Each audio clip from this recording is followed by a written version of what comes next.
So I want you to picture this. You're pulling up a vinyl stool at the local diner. The coffee is hot, maybe, a little burnt. The pie is fresh in the case, and the person sitting right next to you just leaned in to spill the absolute best local tea. Oh, I love that. That is exactly the vibe. Right. That is exactly the vibe we are channeling today, because we have got a stack of weekly computer-aided dispatch CAD reports from the Antigo Police and Langlade Sheriff's Departments, and this is all from late May 2026. Which is just a gold mine. Oh, you betcha. Because, if you've never looked at one, police logs are usually just, sterile bureaucratic data. It's all times and dates and 10 codes.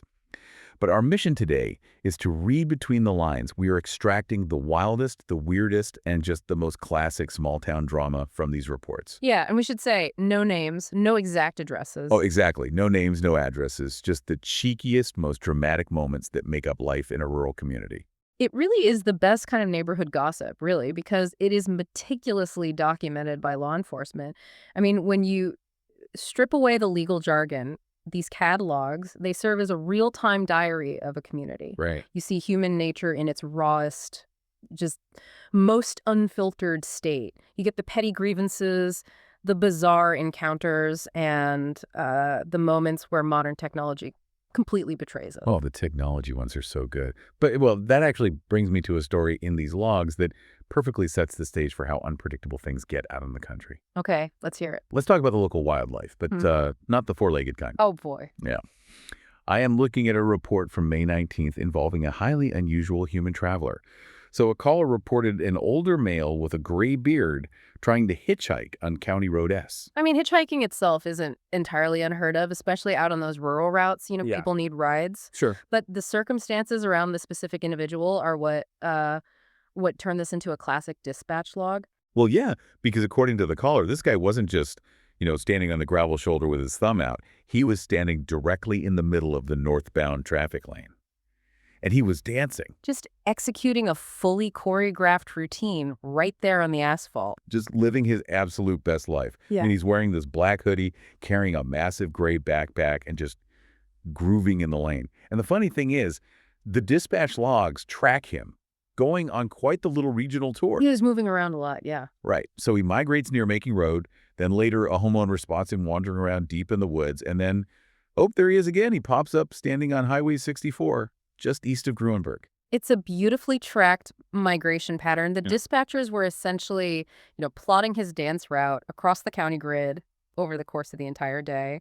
It's like our very own local cryptid. Except instead of hiding behind a blurry camera, he's out there doing the Macarena on County Road S. Yeah, out in broad daylight. I really want to know what compels a guy to turn a 55-mile-an-hour zone into his own private dance floor. Like, what is it about these small-town backroads that attracts such wonderfully weird encounters? Well, the underlying mechanism here is the psychology of liminal spaces. Okay, liminal spaces. Yeah. If you think about dense urban environments, there is always an audience, right? Human behavior tends to conform to very strict social scripts because you're constantly being observed. Right. There's always someone watching you on a city street. Exactly. But a rural backroad, it's a transitional space. It feels isolated, vast, and almost entirely invisible to society. When people enter these environments, they often feel this sudden, uninhibited sense of freedom. Wow. So for our Dancing Hitchhiker, County Road S wasn't a highway governed by traffic laws. It was a blank canvas for eccentricity. The sheer emptiness of the landscape just removes that social pressure. So nobody is watching, which means you can finally buzz to move. Pretty much. I love that. And luckily, his saga ended on a positive note. A deputy eventually picked him up and dropped him off at the Elton Mall so he could safely continue his hitchhiking adventures up to the Upper Peninsula. Safely out of the traffic lanes, thankfully. Right, exactly. But he certainly wasn't the only local resident wandering out of bounds that week. Not at all. A massive underlying theme in these dispatch logs is the concept of boundaries, and specifically how often they get broken. Oh, yeah. Because while the hitchhiker was wandering where he shouldn't, the local livestock was right there with him, creating an entirely different category of dispatch calls. Oof, duh. The animals were incredibly busy this week. Yeah, they really were. Let's look at the situation on County Road D. So a resident called in to report that a neighbor's unpenned goats were out on the loose. Again. Again. And they were actively eating her planted garden. Now, the log explicitly notes that this is a continuation of a complaint from the previous year. And get this, the deputy actually pledges to issue a disorderly conduct citation over it. A long-standing, multi-year goat feud. It perfectly illustrates how rural property disputes just, fester over time. Oh, hold on, I need to stop you there because I have a serious logistical question. Okay, go for it. They are issuing a disorderly conduct citation over goats. How does that even work? Uh-huh. I'm just picturing a goat in tiny handcuffs standing in front of a judge. I mean, it is a great visual, I'll give you that. Yes. But legally speaking, the citation doesn't go to the livestock. Right. It targets the owner. This touches on a really fascinating area of rural law. Disorderly conduct usually implies a human directly causing a public disturbance, shouting, fighting, that sort of thing. Sure. But in agricultural communities, when an owner repeatedly fails to secure their property, and those hungry goats cause ongoing documented damage to another person's property, the law views the owner's negligence as the disorderly act. Ah, I see. Yeah, so the goat is merely the instrument of a human's chaos. The instrument of chaos. That might be the best description of a goat I've ever heard.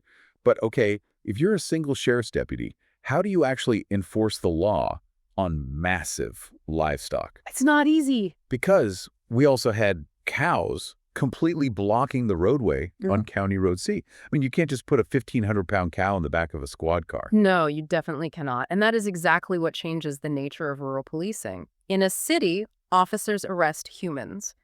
In Langlade County, a deputy frequently has to become an impromptu cowboy. Right. A cow on a highway at night isn't just a nuisance. I mean, it's a lethal hazard. A 1,500-pound animal will shear the roof right off a passenger car. Oh, absolutely terrifying. So the officers have to rely on community networks. They aren't wrestling the cow. They are radioing dispatch to wake up every farmer within a 3-mile radius to come out with trailers and feed just to lure the animals off the asphalt. Wow. It's like crowdsourced animal control, Pretty much, yeah. which makes sense. Ah. Oh, and real quick, we also had a skittish stray dog near Hudson Street and 9th Ave that kept running away before finally going to Hassan. And my personal favorite, a black and tan hound dog named Lucky wandering Water Power Road with a light-up collar. At least Lucky was highly visible. Very true. But, while the animals were creating very organic chaos, the humans in these logs were busy creating a very modern type of mess. I want to talk about the tech fails. Oh, yeah. This is a distinct, rapidly growing pattern in modern dispatch centers. Yeah. We are seeing a massive surge in accidental 911 calls caused entirely by smart devices. It's wild. In these logs alone, a caller at 3:15 in the morning accidentally dialed emergency services from their Apple Watch. Which is so relatable. Just desperately trying to turn off a wake-up alarm in your sleep, mashing buttons in the dark, and suddenly, oops, you are on the line with the police department. Exactly. But the one that really caught my eye happened on May 24th. So dispatch gets an automated crash detection 911 call. It comes in from an iPhone, which is designed to trigger when it senses a severe vehicular collision. Right. But the GPS coordinates didn't pin it to a highway. They pinned it to the golf course across from Bass Lake Road Right out on the green. because someone just dropped their phone on the golf course. Now, I have to ask, how on earth does an iPhone confuse a dropped phone on soft grass with a catastrophic car crash? How sensitive is that sensor? Well, it all comes down to the physics of the accelerometer inside the device. That sensor is designed to measure rapid changes in velocity, what engineers call delta V. Okay. When a car hits a brick wall at 60 miles per hour, the deceleration generates massive G-force.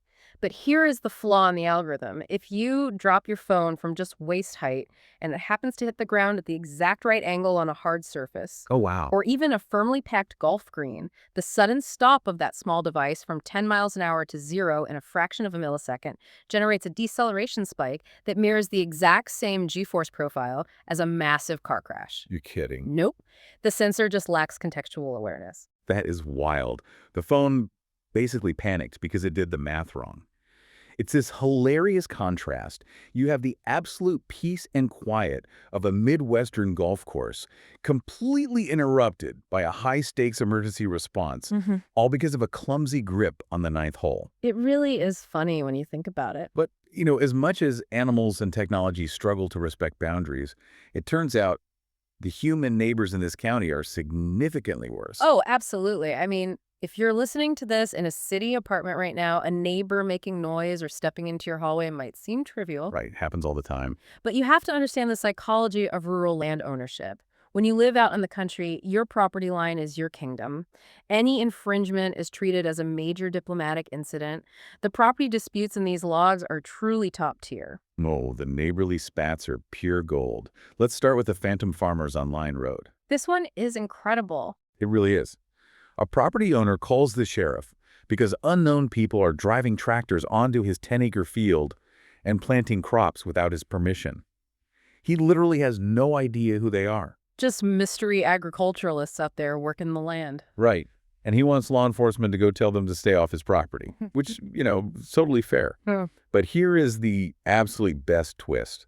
He specifically asks the deputies to get the Phantom Farmers' contact info, just in case they make a significant investment into the crop. I love that part. It's like reverse agricultural squatting. He's basically saying, get off my land, but also, hey, how's the corn looking? What's fascinating here is the underlying economic pragmatism. Think about the capital required to farm.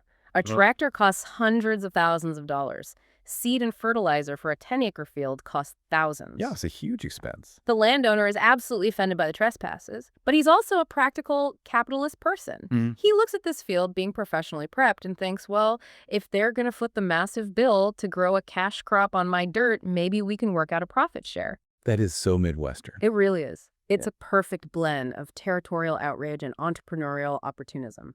Only in a rural county do you try to turn a trespassing complaint into a potential farming syndicate. But the territorial outrage gets even more petty. Let's look at the mowing war on County Road D.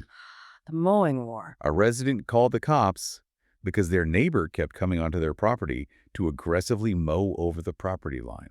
The psychology of lawn care in America is wild. I mean, the lawn is deeply tied to personal identity. Very true. Mowing over a property line isn't just about cutting grass. It is a physical assertion of dominance. It's nonverbal communication saying, I manage this space better than you do, therefore this space belongs to me. Wow, okay. The fact that it escalated to police intervention shows just how deeply personal we take our perceived boundaries. Aggressively mowing. I just picture a guy on a John Deere glaring across the yard, edging the grass with pure malice. Just intense eye contact while on the riding mower. Yes. But if you want a true masterclass in stubbornness, we have to talk about the camper exile on County Road B. This one reads like a sitcom script. It really does highlight the extremes of interpersonal conflict. Okay, so a husband gets locked out of his house for 2 days by his wife. The argument is over his past drinking habits, and he's currently detoxing. The police show up to do a civil standby. They offer the guy a ride somewhere else to cool off. He refuses. Refuses to leave. Refuses. Why? Because he is comfortably sleeping in the largest camper on the property, right there in the driveway. But here's the detail that just killed me. This is the best part. The deputy notes that both the husband and the wife have working cell phones. And while the deputy is standing right there, they are actively arguing with each other over the phone from a few yards away. Through the walls of the house and the camper, they are literally looking at the structures containing each other while yelling into receivers. Yes. Why yell out a window when you can use Verizon to deliver your marital grievances? It's so petty. But psychologically, it makes perfect sense. Wait, really? Yeah. This is a classic example of distancing behavior in conflict resolution. They are physically separated by a locked door and a few yards of driveway, refusing to look at each other because physical proximity makes us vulnerable. Oh, interesting. But they aren't ready to let go of the anger yet. The cell phones act as a technological bridge that allows them to maintain the adrenaline of the conflict without the physical risk of a face-to-face confrontation. It's a very modern way of being furiously connected to someone. And the poor police officer just has to stand in the driveway and supervise the teleconference. Just waiting for them to hang up. Which brings us to my absolute favorite police resolution in this entire stack of reports, the barking truce. The de-escalation tactics used here were wonderfully simple but highly strategic. Okay, so set this up for me. On May 26th, there's a disorderly conduct call. A neighbor is told to stop their dog from barking. The neighbor responds with a string of expletives. Everyone is furious. The police arrive. What is the official, documented resolution to this bitter feud? They made both parties verbally agree to just ignore one another when they're outside. Ignored each other. I promise to pretend you don't exist. It's beautifully passive-aggressive.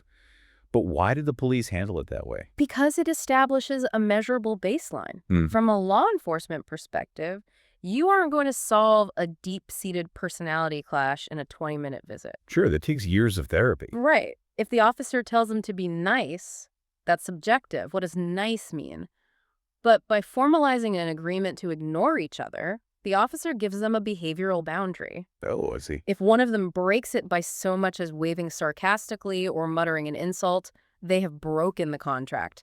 The officer removes the interaction entirely, which is the catalyst for the conflict. It's a psychological reset button. It's pure genius. Sign here to confirm you will aggressively look the other way. Exactly. But, while most of these disputes are just petty passive aggressiveness, these reports also reveal moments where things get beautifully bizarre and sometimes genuinely intense. And that tonal shift is something officers and dispatchers deal with constantly. Let's start with the bizarre. There's a lost item report on Jerome Street. Someone dropped their wallet at Menards. It's described as a brown bifold wallet. The distinguishing feature, it has an actual shotgun shell glued to the outside of it. A real shotgun shell. Now, I have to ask you, a shotgun shell glued to a wallet.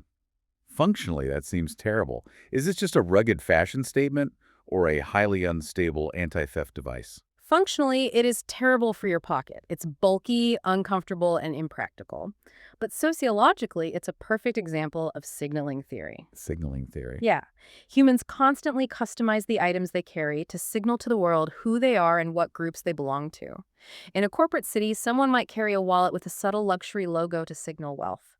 In a rural, hunting-heavy community, gluing a piece of 12-gauge ammunition to your wallet is an in-group identifier. Oh, wow. It's a way of wearing your lifestyle and your values on your sleeve, right there next to your debit card. Well, I hope you got it back, because you just know that Wallet has seen some things. Oh, definitely. Speaking of seeing things, dispatch gets a suspicious activity call on US 45. 2 vehicles in a commercial parking lot, and one of them is just doing a massive burnout, tearing up the asphalt, laying rubber. Police rush over to break up the hooligans, and what do they find? It was just the owner of the shop having some fun on his own property. Everything's 10 to 2 dispatch. Just the boss destroying his own tires.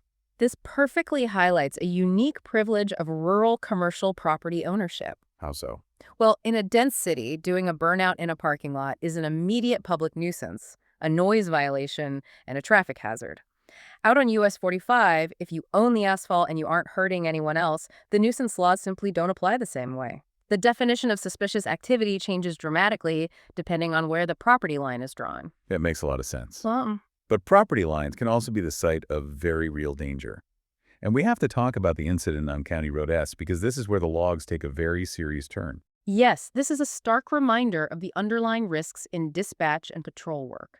It started as a disorderly conduct call, a dispute involving a new property owner. But it escalated incredibly fast. The suspect was highly upset because his guns had been taken by someone else. He explicitly threatened to shoot the new property owner. Then he barricaded himself inside the residence. He dared law enforcement to come arrest him, and he was yelling for them to call his lawyers. I mean, this wasn't a barking dog or a rogue goat. This required the Special Response Team, the SRT. They literally had to roll out a Bearcat armored vehicle before the suspect was finally safely taken into custody. It's a massive, terrifying escalation, and it illustrates the dual reality of local law enforcement. Think about the cognitive load on a 911 dispatcher. I can't even imagine. In 1 hour of their shift, they might be taking a call about a dropped iPhone on a golf course, laughing about the false alarm. 30 minutes later, they are coordinating an armored vehicle response and a tactical team for a barricaded suspect making lethal threats. The emotional whiplash of that is just staggering. You have to treat every call with a baseline level of seriousness because you never know if the guy arguing about a property line is just a cranky neighbor or someone who's been pushed to the absolute edge of violence. Exactly. It requires an incredible amount of emotional regulation. In this specific case, the response was measured. It was overwhelming in its physical presence with the Bearcat to discourage any actual shootout, and ultimately it ended safely with the subject in custody. It brings an immense amount of respect to the professionals handling this chaos behind the scenes. It really does. When we synthesize a deep dive like this, it is so easy to look at CAD logs as just dry, bureaucratic data, a list of times and infraction codes. But when you look closely, when you peel back the 10 codes, they paint a vibrant, messy, and sometimes hilarious portrait of a living, breathing community. It's the entire human condition, mapped out across county roads and state highways. It's the friction of people trying to live next to each other with all their quirks, their animals, and their smart devices. Which brings us to our moral of the week. We've unpacked a lot today, but if we can boil it all down for you, good fences make good neighbors. But keeping your goats penned and your tractor on your own 10 acres makes for even better ones. A very wise, highly practical takeaway. So we'll leave you with this final thought to mull over. Next time you are sitting in your living room and you hear a siren, or you see a cruiser speed by in your own town, remember, it might be a high-stakes crime. Or it just might be someone's Apple Watch betraying them in their sleep. It might be a runaway goat eating a prize-winning petunia. Or it might just be a guy with a gray beard dancing his way up to the Upper Peninsula. What unwritten dramas are playing out in your local police logs right now?